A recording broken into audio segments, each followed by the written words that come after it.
To the Nelson Mandela Bay for yet another edition of its fun-filled musical program. That's what's next. Now, the festival has grown immensely since its inception 7 years ago, and this year the organisers have added 2 more days to its program with the Urban Music Festival as well as comedy. Now, this festival has from the humble beginnings grown from strength to strength and has now become a national event. And joining us now to tell us more about this festival, we joined in studio by Keorapetswe Chakela. He is a spokesperson for the Ebubeleni Music Festival. Very good morning to you. Thank you so much for joining us. Morning, thank you. Now, this festival has grown over the past 7 years. Do you want to take us through how it has grown and what is it that you're doing right? Yes, the festival, has grown from humble beginnings of Adcock Stadium to the Scribante racetrack, and now it's at the showgrounds of the Nelson Mandela Bay Stadium.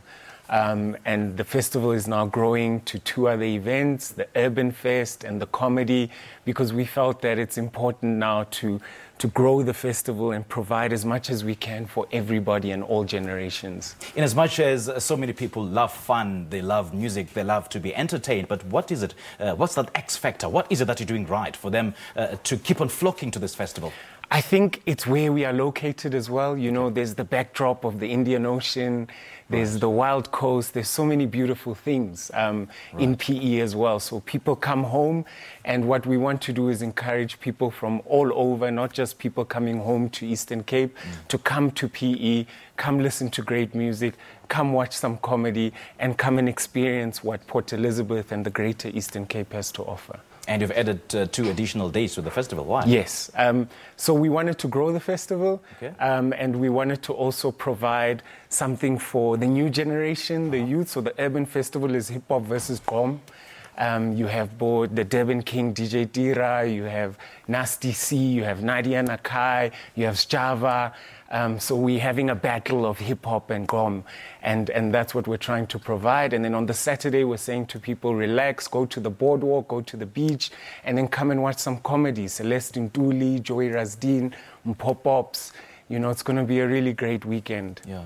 Have you decided to include some of the artists from the Eastern Cape? And if so, how is that important to them? Yes, definitely. We have a lot of local artists. We also have some local living legends. We have multi-award-winning summer artist, Mr. Lawrence Machiza. Okay. We have Mr. Sizwe Zoka. So we do have all these local living legends, performing now with the current new wave coming through.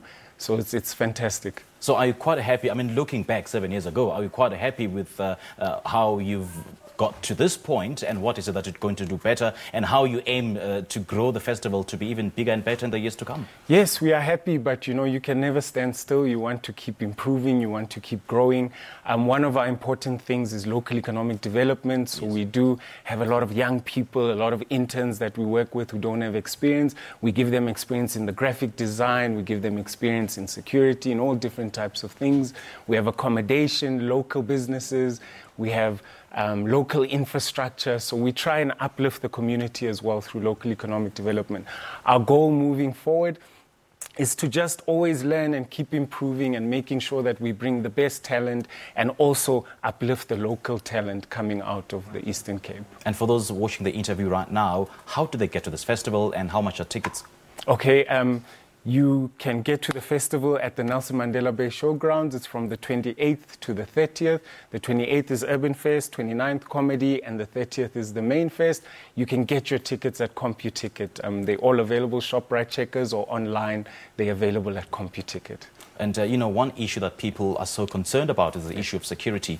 How have you beefed it up? Oh, the security is incredible at Nelson Mandela Bay. We've partnered with the stadium in terms of providing the security. Okay. So it is top range and top-notch security. We'll make sure that everybody there is safe in the precinct and around the surrounding areas as well. All right. Mr. Chakela, thank you so much for joining us. We appreciate your time, and all the best in that festival. Thank you. That was Keorapetswe Chakela talking to us about the annual Ebubeleni Festival, which is set to take place at the Nelson Mandela Stadium next week. This is Morning Live. Let's go for coffee.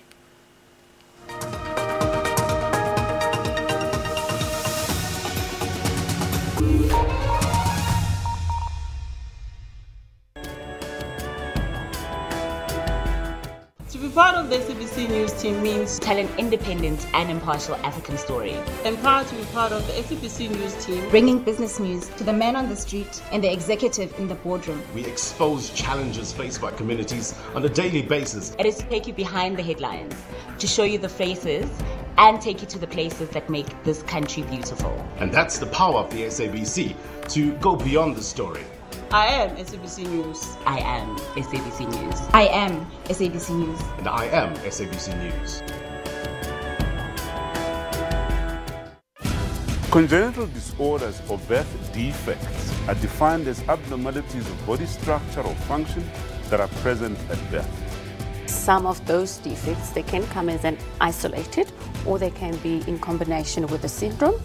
According to the World Health Organization, 300 million people are affected by depression globally. One can be depressed as a child, and then later it manifests in early adulthood. Join us on Health Talk, Saturdays at 9 a.m.